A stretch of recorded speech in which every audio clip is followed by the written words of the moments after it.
Ei, mano, deixa eu te falar uma coisa. O que é? Levanta. Se não quiser. Levanta, por favor.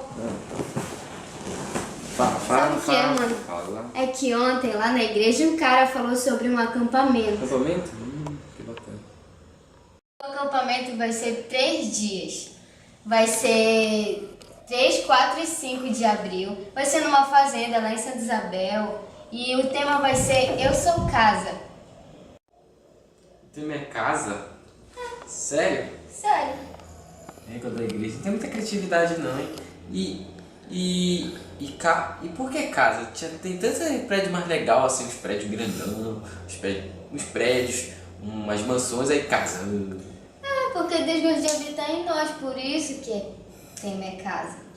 Pô, mas Deus é tão ricão assim, poderoso, dono da prata, ele faz uma casa. É, porque Ele gosta de habitar em nossos corações. Então, tema é casa, porque nós somos a casa.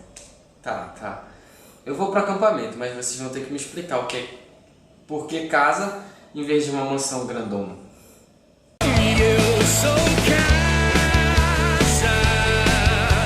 lugar de Deus, e Ele habita em mim. Casa. Tô pensando que ela é o quê? Tem nem tamanho pra uma barraquinha, mas uma casa. Coitada. Eu sou casa, lugar